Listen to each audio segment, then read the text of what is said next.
Hello my YouTube family, आप लोग कैसे हो और आपका करवा चौथ कैसा रहा, कैसी थी आपकी तैयारी। तो ये उसी दिन का ब्लॉग है। तो ये है मेरी करवा चौथ की साड़ी जो मैं बेरेसिया से लेके आई थी। ऑर्गेन्जा साड़ी है और इसका कलर कॉम्बिनेशन बहुत प्यारा है क्योंकि ये है गोल्डन और ब्राउन कलर में, तो बहुत ही प्यारी लग रही है। और इसकी एक साइड की चौड़ी बॉर्डर है, एक साइड पतली बॉर्डर है और इसमें वर्क दिया हुआ है, तो बहुत ही अच्छी लग रही थी। तो इसका मुझे ब्लाउज सिलना था और साथ में ही मुझे बालों में मेहंदी भी लगानी थी। तो चलिए दोनों काम कर लेते हैं। तो इधर मैंने मेहंदी को भिगो कर रख दिया था, इसमें थोड़ी सी कॉफ़ी और मिला दिया था नींबू और लोहे के बर्तन में भिगो कर रखा था।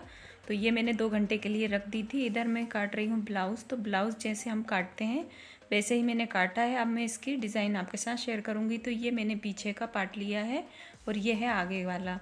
तो आगे में मैंने थोड़ी सी डिज़ाइन डाली है। तो ये देखिए इस तरह से इसकी कंधी आप जब भी बनाए ना, जिस साइड हमारी आस्तीन रहती है ना उस तरफ आधा इंच आप डाउन कर दें, इससे आपकी फिटिंग बहुत अच्छी आएगी और कंधी कभी भी नहीं उतरेगी। तो इस तरह से आप बनाएं तो बहुत ही अच्छी फिटिंग आएगी। और पूरा वीडियो मैंने डाल रखा है, अगर आपको देखना है तो लिंक मैं डाल दूँगी, क्योंकि ब्लाउज़ किस तरह से काटते हैं उसकी वीडियो भी मैंने पहले अपलोड की है। तो ये आगे की डिज़ाइन कुछ इस तरह से रहेगी। तो आप भी कभी बनाओ ना, इस डिज़ाइन को एक बार ज़रूर ट्राई करें, बहुत ही अच्छी डिज़ाइन लगती है और इससे फिटिंग भी बहुत अच्छी आती है। तो चलिए पहले पीछे का बताती हूँ। तो पीछे का गला मैंने यहाँ पर लिया है 11 इंच। अगर आप 8 लेते हैं तो आप 11 ले सकते हैं इस डिज़ाइन के लिए, तभी ये इसकी डिज़ाइन आपको उभर के आएगी। तो यहाँ पर मैंने ब्लाउज़ की कटिंग कर ली है और जो साड़ी का फैब्रिक आता है उसको इससे बड़ा काट लिया है। अब नीचे की साइड, कमर वाली साइड, इसमें मैंने कपड़े को उल्टा रख कर यहाँ पर सिलाई लगा ली है। सिलाई करने के बाद एक सिलाई और लगा ली है सीधा करके। अब पीछे के गले को हमें कट करना है। तो इसके लिए हम 1 इंच पर डाउन कर देंगे और इस तरह से गोलाई में कटिंग कर देंगे। इसके बाद में 1 इंच का कपड़ा लेंगे और इससे इस पर सिल देंगे। तो इस तरह से हमारा पीछे का गला तैयार हो जाएगा। अब बनाएंगे हम डिज़ाइन। तो डिज़ाइन बनाने के लिए कपड़े को बराबर 20 सेंटर में मार्क कर लेंगे। यहाँ पर हमने 1.5 से 2 इंच का एक कपड़ा लिया है, उसको इस तरह से फोल्ड करके सिल देंगे। तो इसे हमने इस तरह से इस पर स्टिचिंग कर दी है। अब अगर आपके पास कुछ पुरानी बटन्स वगैरह पड़ी हो, चाहे कोई से भी कलर की हो, बस साइज़ एक होना चाहिए, तो उनको आप ले लें। तो आप 4 से 5 या 6 भी लगा सकते हैं। उसके लिए जिस कलर का आपको कपड़ा, जैसे साड़ी में जिस तरह से फ्लावर होते हैं वो वाला कपड़ा ले लें, या आप जो ब्लाउज़ सिल रहे हैं उसी कलर का एक कपड़ा ले लें। तो अगर ज़्यादा पतला कपड़ा हो तो आप कपड़े को डबल कर लें, नहीं तो आप अगर थोड़ा मोटा हो, नीचे फैब्रिक जो हम लगाते हैं ना अस्तर, वो अगर ले रहे हो तो एक ही ले लें और इस तरह से बटन पर कपड़े को रख दें। तो जो कपड़ा आप लें बटन से थोड़ा सा बड़ा होना चाहिए। इसके बाद में आप इस तरह से उस पर लपेट दें। तो अच्छे से लपेटने के बाद इसमें उसी कलर की, जैसे आपका जो कपड़ा होता है उसी कलर का धागा ले लें और धागे से अच्छे से इस पर अच्छे से गांठ बांध दें, मतलब अच्छे से इसको टाइट लपेट दें ताकि ये छूटे नहीं। तो ये देखिए मैंने उसी कलर का कपड़ा लिया था और इसको अच्छे से टाइट हाथों से इसको धागे को खींचकर और बांध दिया है। अब ये बिल्कुल नहीं छूटेगी और जो एक्स्ट्रा कपड़ा निकलेगा इसका, इसको आप कैंची से कट कर दें तो आपको इसे सिलने में आसानी होगी, ये उठेगी नहीं। अब ये देखिए मैंने कलरफुल बटन्स घर पर ही बनाकर तैयार कर ली। तो इसी तरह से आप भी घर पर ही बटन बना सकते हैं। तो अब इसे लगाना कैसे ये भी मैं आपको बताती हूँ। तो आप डायरेक्ट इसको सिले नहीं, पहले इस तरह से इसको रख कर देख लें। जहाँ जहाँ पर ये थोड़ी छोटी जगह बड़ी जगह रहे आप अच्छे से इसको फिक्स कर लें पहले। जैसे ही आप इसकी जगह फिक्स कर लेंगे, इसके बाद एक चौक वगैरह ले लें, उससे इस पर मार्क कर लें। तो आप इस तरह से लगाएंगे ना, तो आपकी जो बटन्स वगैरह लगाएंगे, डिज़ाइन कोई भी लगाएंगे, आप कोई फ्लावर भी लगाएं तो पहले मार्क करके इसे अच्छे से फिर लगाएं, नहीं तो जगह छोटी बड़ी रह जाएगी, फिर वो डिज़ाइन अच्छी नहीं लगती। तो ये देखिए मैंने इस तरह से चौक से इस पर मार्क कर लिया। इसके बाद में यहाँ पर अब इस तरह से सुई में धागा डालकर इसको इस तरह से हम जहाँ पर हमने मार्क किया है वहाँ पर बटन रखेंगे और इस तरह से नीचे की साइड से इसे सिल देंगे। तो इसे हम 3 से 4 बार सुई को इसमें से निकालेंगे ताकि हमारी जो बटन है अच्छे से इसमें फिक्स हो जाए। तो ये देखिए इस तरह से हमने सारी बटन्स लगा ली है। पीछे की डिज़ाइन हमारी कंप्लीट है। अब हम बनाएंगे आस्तीन पर डिज़ाइन। तो चलिए आस्तीन की डिज़ाइन भी आपके साथ शेयर करते हैं। तो यहाँ पर आप जैसे आस्तीन काटते हैं वैसे ही मैंने आस्तीन को कटिंग कर ली है पहले से ही। अब इसमें हम डिज़ाइन डालते हैं। तो पहले हम बराबर फोल्ड करेंगे, मतलब 20 सेंटर में से इसे फोल्ड कर लेंगे और इसमें एक मार्क लगा लेंगे। मार्क लगाने के बाद कपड़े को फिर से सीधा करेंगे क्योंकि दोनों साइड हमें इसमें निशान लगाना है। तो निशान लगाने के बाद हम एक कपड़ा लेंगे। तो ये कपड़े की चौड़ाई जो है लगभग 2 इंच है। तो आपको जितनी लंबी डिज़ाइन बनाना है, आप छोटी बनाएं बड़ी बनाएं, उतना ही लंबा इसका को ले लें। तो यहाँ पर मैं हाफ आस्तीन में ही बना रही हूँ, फुल आस्तीन का नहीं है, इसलिए मैंने इसको छोटा ही लिया, मतलब 5 इंच लंबा लिया है। आप अपने हिसाब से इसे कम ज़्यादा कर सकते हैं। जो चौड़ाई ज़रूर हमें इसकी ऊंची रखना है। अब इस तरह से इसको हम सिल देंगे दोनों साइड से। तो याद रहे लंबाई वाली साइड इसे सिलना है और दोनों साइड इसको खुला रखना है। तो इस तरह से अभी डोरी लेंगे और कोई सुई या पेन की मदद से हम इसमें डोरी डाल देंगे। तो डोरी भी हमें डबल करके लेना है, एक डोरी नहीं लेना है, मतलब जुड़ी हुई डोरी डबल लेना है। इस तरह से हम इसमें दोनों साइड निकाल लेंगे। तो ऊपर की साइड भी इसे पकड़ के रखना है। तो ये देखिए मैंने कुछ इस तरह से, आप प्लीज़ ध्यान दें, इस तरह से डोरी को हमें डालना है। तो यही हमारी मेन डिज़ाइन रहेगी। इस तरह से डोरी डाल लेंगे। अब डोरी डालने के बाद में हम कपड़े को इस तरह से पकड़कर खींच लेंगे। डोरी हमें अंदर ही रखना है। अब क्या करेंगे, इस तरह से जो हमने डबल डोरी ली है उनको इस तरह से दूर दूर बना देंगे, थोड़ी उसमें दूरी कर देंगे, क्योंकि बीच में हमें इसमें सिलाई लगाना है। तो जब सिलाई लगाएं तो डोरी का ध्यान रखें, डोरी बिल्कुल भी सिलाई में नहीं आना चाहिए। तो दोनों डोरी के बीच में ही सिलाई लगाना है।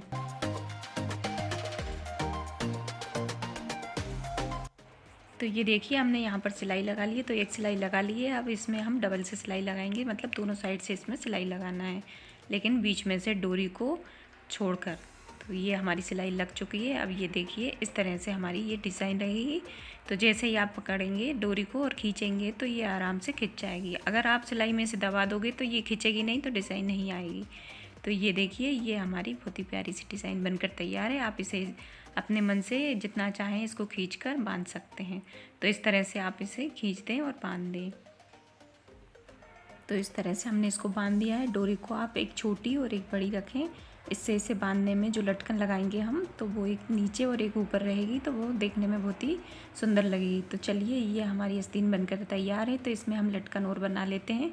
तो लटकन के बिना तो ये अधूरा रहेगा, या आप कोई भी झूमर वगैरह आपके पास हो वो लगा लें।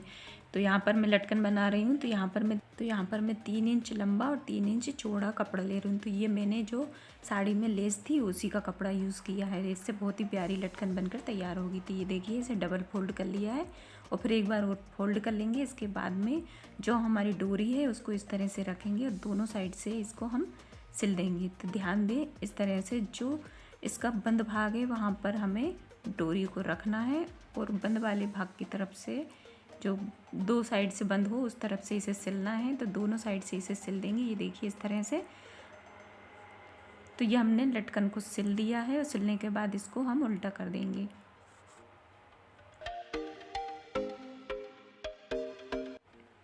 तो इस तरह से हमारी लटकन बनकर तैयार है। तो इसे हमने उल्टा कर लिया है और ये देखिए परफेक्ट हमारी लटकन तैयार है। तो इसे नीचे से हम कट कर देंगे तो ये देखने में और भी ज़्यादा सुंदर लगेगी। तो ये हमारे एक बाजू की आस्तीन हमारी तैयार हो गई है। तो दोनों आस्तीनों को हमें इसी तरह से तैयार करना है और इसे अच्छे से हम बांध लेंगे। तो ध्यान रहे इसे एक छोटा और एक बड़ा जो लटकन है उसको कर लें, तो ये देखने में और भी ज़्यादा सुंदर लगेगी। तो ये देखिए कितनी प्यारी सी हमारी आस्तीन डिज़ाइन बनकर तैयार है। तो आप भी इसको एक बार ज़रूर ट्राई करें और मुझे कमेंट करके प्लीज़ आप ज़रूर बताएं कि आपको मेरी ये वीडियो कैसी लगी और मेरी कौन सी वाली डिज़ाइन ज़्यादा अच्छी लगी, बैक पार्ट के जो गले की बनाई है वो या आस्तीन की अच्छी लगी। तो ये हमारी दोनों आस्तीनें तैयार हैं। तो इसमें और हमें डोरी डालना है। तो ये देखिए इसकी डोरी भी हमारी कंप्लीट है और इसके जो लटकन है वो भी कंप्लीट है। तो दोनों ही आस्तीनें बहुत ही प्यारी और बहुत फिनिशिंग के साथ तैयार हो गई है। तो मैंने इसी तरह से और भी कई डिज़ाइनें पहले अपलोड की हुई है। अगर आपको देखना है तो लिंक मैं नीचे डाल दूँगी, प्लीज़ आप चेक कर लें और मुझे कमेंट करके ज़रूर बताएं कि आपको ये हमारी वीडियो कैसी लगी। पीछे की डिज़ाइन भी तैयार है और बाजू की डिज़ाइन भी तैयार है। तो चलिए आगे की डिज़ाइन और आपको मैं बताती हूँ मैंने किस तरह से बनाई है। तो गले की जो हम लेंथ लेते हैं वो लेते हैं हम 6 इंच। तो यहाँ पर मैंने भी 6 इंच ली है। इसके बाद में डिज़ाइन बनाने के लिए हम 1 इंच और नीचे मार्क कर लेंगे। तो ये हमने पूरा टोटल ले लिया है 6 से 7 इंच। तो 7 इंच लेकर हमने इसको इस तरह से ड्रॉ कर लिया है। तो ये देखिए कुछ इस तरह से। तो आप अपने चॉइस के हिसाब से शेप बना सकते हैं, पर थोड़ा सा बड़ा ले लें। अब इसके बाद में जो हमारा साड़ी का फैब्रिक है उसको इसके बराबर कट कर लें और पहले इसको इस तरह से गले की तरफ से इसको स्टिचिंग कर लें। तो ये मैंने यहाँ पर स्टिचिंग कर ली है। तो आप जो साड़ी का जो कपड़ा होता है उसको थोड़ा बड़ा ले लें, क्योंकि जब हम सिलाई करते हैं तो थोड़ा छोटा बड़ा हो जाता है, इसलिए आप इसको बाद में ही काटें, पहले सिलाई करें। तो ये देखिए कुछ इस तरह से हाथ से मैंने इसे अच्छे से संभाल रखा है, नहीं तो ये साड़ी का जो कपड़ा होता है वो एक जगह इकट्ठा हो जाता है और हमारी पूरी डिज़ाइन ख़राब हो जाती है। तो यहाँ पर मैंने इसको बहुत आराम से स्लो मशीन चलाकर इसको स्टिचिंग कर ली है। अब इसका जो फैब्रिक है इसको मैं कट कर दूँगी। बहुत आराम से ही हमें कट करना है। अगर थोड़ा सा भी इसे इधर उधर हाथ जल्दी चला दिया तो आपकी डिज़ाइन ख़राब हो जाएगी। अब जगह जगह पर छोटे छोटे से कट्स लगा लेंगे ताकि हम कपड़े इसको मोड़ें तो कपड़े जो मोड़ने में हमें बहुत फिनिशिंग के साथ हमारा कपड़ा मोड़ कर तैयार हो जाए और डिज़ाइन भी अच्छे से फिनिशिंग के साथ हमें दिखाई दे। तो काम कोई भी करे वो एकदम फिनिशिंग के साथ हो, वही ज़्यादा अच्छा लगता है। अब इसे मोड़ लिया है। मोड़ने के बाद में हमें तो गले में और भी अच्छी फिनिशिंग आ जाए इसके लिए एक सिलाई और लगा लेंगे। तो यहाँ पर हमने बहुत आराम से बहुत फिनिशिंग के साथ एक सिलाई और लगा ली है और गले की जो डिज़ाइन है परफेक्ट बनकर तैयार हो चुकी है। तो ये देखिए आगे की डिज़ाइन भी हमारी तैयार है। अब आप चाहें तो यहाँ पर बीच में से कटिंग कर लें ताकि यहाँ पर आप हुक वगैरह लगा सकें, या फिर आप साइड में से भी चेन या हुक लगा सकते हैं। अब यहाँ पर थोड़ी सी अच्छी सी डिज़ाइन दिखे इसलिए मैं यहाँ पर साड़ी में से जो लेस निकली थी उसको निकाल कर यहाँ पर गले पर लगा रही हूँ। तो ये देखिए बहुत पतली सी लेस है और इसमें लगकर बहुत सुंदर लग रही है। तो यहाँ पर हमारा आगे का गला भी तैयार है। तो ये देखिए बहुत ही खूबसूरत सी डिज़ाइन बनकर तैयार है। तो हमारा बहुत ही डिज़ाइनर ब्लाउज़ बनके तैयार होने वाला है। तो अब इसमें थोड़ी सी देर और है, तो अब इसमें हम लगाएंगे फिटिंग। तो चलिए फिटिंग भी हम आपको बताते हैं किस तरह लगाते हैं। तो पहले कपड़े को बराबर रखेंगे और इस तरह से जो एक्स्ट्रा कपड़ा हो उसको आप कट कर लें। कट करने के बाद एक कच्ची सिलाई इसमें लगा लें। तो ध्यान रहे आपको जो एक्स्ट्रा कपड़ा है उसको कट करना है, इसके बाद में इसमें कच्ची सिलाई डालना है, इसके बाद में ही आपको फिटिंग लगाना है। तो अगर आपने हुक नहीं लगाए हो तो इस तरह से यहाँ पर कुछ पिन वगैरह से इसको कवर कर दें ताकि कपड़ा आपका इधर उधर खिसके नहीं। तो यहाँ पर मैंने इस तरह से पिन से लगा दी है। इसके बाद में जो आपका अच्छे से जो फिटिंग आती है वो ब्लाउज़ ले लें। ब्लाउज़ लेने के बाद उसे इस तरह से आपने जो ब्लाउज़ सिलाया उस पर इस तरह से रख दें। तो आप जहाँ पर हुक लगाते हैं उसको बिल्कुल बीच सेंटर में उसको बराबर रख लें। इसके बाद में चौक से इस पर निशान लगा दें। तो इस तरह से आप फिटिंग लगाएंगे तो 100% आपकी फिटिंग बहुत अच्छी आने वाली है। बिल्कुल भी आपको कोई प्रॉब्लम नहीं आएगी। आपका ब्लाउज़ एकदम परफेक्ट बनकर तैयार हो जाएगा। तो ये देखिए मैंने यहाँ पर मार्क लगा लिया है और इस तरह से लगाने के बाद एक सिलाई और डाल दी है। तो आप मेरे कहने पर इस तरह से फिटिंग लगाएंगे ना तो आप हमेशा ही आपको ये प्रॉब्लम ख़त्म ही हो जाएगी कि आपको बार बार सिलाई लगानी पड़ती है, पेन पर बार बार देखना पड़ता है। तो ऐसी प्रॉब्लम आपको बिल्कुल ही नहीं आएगी। एक बार में आपकी परफेक्ट फिटिंग लगकर तैयार हो जाएगी। तो ये देखिए मेरी फिटिंग लगा चुकी हूँ मैं और इसके बाद में जो इसका एक्स्ट्रा कपड़ा है इसको हम कट कर लेंगे। तो इस तरह से आप थोड़ा सा कपड़ा रखें ताकि आपको कभी ब्लाउज लूज करना हो तो आप कर सकें। इसके बाद में यहाँ पर मैंने छोटे छोटे से कट्स लगा लिए। इससे आपके ब्लाउज़ में बहुत ही अच्छी फिटिंग आएगी और इसमें जो झुल वगैरह आते हैं वो बिल्कुल भी नहीं आएंगे। तो ये देखिए हमारा ब्लाउज़ बहुत ही प्यारा डिज़ाइनर मॉडल ब्लाउज़ बनकर तैयार है। तो आपको ये डिज़ाइन कैसी लगी प्लीज़ मुझे कमेंट करके ज़रूर बताएं। तो ये हमारा करवा चौथ का ब्लाउज़ बनकर रेडी है। तो चलिए अब आगे हम बताते हैं हमने करवा चौथ कैसे बनाई। तो ये हमारी साड़ी और मेहंदी की तैयारी हो चुकी है। अब तो त्यौहार की तैयारी कितनी पहले से कर लो लेकिन उसी दिन काम कुछ ना कुछ रह ही जाता है। तो आज भी मेरा ये देखिए साड़ी में फॉल लगाना रह गया था, तो इतना ही थोड़ी सी फॉल और रह गई थी। तो ये आज मैं लगा रही हूँ क्योंकि उस दिन लगाई थी तो लग तो गई थी लेकिन थोड़ी सी रह गई थी। तो मैं सोचा चलो थोड़ा सा और छोड़ देते हैं, आगे किसी दिन देखेंगे। तो वो थोड़ा सा छोड़ दिया और ये देखिए आज के दिन ही मुझे फॉल लगाना पड़ा है। वैसे फॉल लगा के ज़्यादा काम नहीं है, थोड़ी सी फॉल रह गई थी उतनी ही लगाना है। बाकी मेरी पूरी तैयारी है, ब्लाउज सिल गया है, सारे काम हो गए हैं। अब मैं बनाऊंगी खाना, तो मैं जाके ही बताऊंगी कि आज मैं क्या बना रही हूँ। तो ये देखिए फॉल लग रही है इधर, तो ये लग के ये थोड़ी सी और रह गई है, उसको मैं लगा लेती हूँ। तो वो चलिए आज करवा चौथ का दिन है और खाने में बन रही है खीर। तो यहाँ पर मैं बना रही हूँ मखाने की खीर। तो इधर मेरी फॉल भी लग रही है। तो जब हम खुद काम करते हैं ना तो हमारा जब भी मन होता है तब हम उसे कर सकते हैं, जब हमें ज़रूरत होती है तभी कर लेते हैं। तो यहाँ पर मेरा बाटी का आटा तैयार है और इधर पुड़ी का आटा भी तैयार है और इधर खीर जो है अच्छे से उबल चुकी है। इसमें मुझे शक्कर डालना है और कुछ ड्राई फ्रूट्स डालना है। तो आप मखाने की खीर एक बार ज़रूर बनाएं, बहुत ही टेस्टी लगती है और बहुत ही 10 से 15 मिनट में बनकर तैयार हो जाती है। तो बहुत ही ईजी रेसिपी है, इसे आप ज़रूर बनाएं और खाने में बहुत टेस्टी लगती है। तो इधर खीर बन रही है और एक साइड मैंने कड़ी में तड़का लगा दिया था क्योंकि मेरे हस्बैंड को जो पकोड़े वाली कड़ी होती है बहुत ही ज़्यादा पसंद है। तो उनके लिए मैंने ये पकोड़े वाली कड़ी बनाई है जो बहुत ही टेस्टी यम्मी लग रही है। तो पकोड़े भी बनकर तैयार है, कुछ पूड़ियाँ मैंने बना ली है पहले से ही।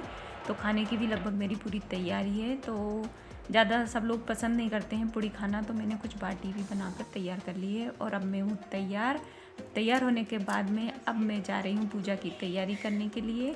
तो चलिए मैंने पूजा की तैयारी कैसे की वो भी मैं आपके साथ शेयर करती हूँ। तो यहाँ पर मैंने चौक बनाया, पहले अच्छे से पोछा लगाया, पोछा लगाने के बाद में चौक बना लिया है। चौक बनाने के बाद एक पटा रखा है, उस पर मैंने रखा है केले का पत्ता, इस पर मैंने भगवान जी को बिठाया है, गौरा पार्वती जी, शंकर जी और गणेश जी को बिठाया है। और इसके बाद में यहाँ पर पूजा की पूरी तैयारी हो गई है, फूल वगैरह और ये कुछ सुहाग के सामान में लेकर आई थी, ये भी मैंने यहाँ पर सारी कंप्लीट तैयारी करके रख दी है। अब पूजा करने के बाद यहाँ पर मिठाई, नारियल और करवा सारे सामान में लेकर आई हूँ और ये सारे रख दिए हैं। यहाँ पर पूरी पूजा की तैयारी है, अब मैं करती हूँ पूजा। तो एक पूजा मैं शाम को करती हूँ, लगभग 6 से और 8 के बीच में ये पूजा हो जाती है। पूजा करने के बाद सीधा जैसे चाँद निकलता है तो चाँद की पूजा करती हूँ। तो ये आज की वीडियो आपको कैसी लगी? तो वीडियो अच्छी लगे तो प्लीज़ वीडियो को लाइक शेयर करना ना भूलें। तो आज के लिए इतना ही, मिलते हैं एक नए ब्लॉग में, तब तक के लिए बाय, राधे राधे।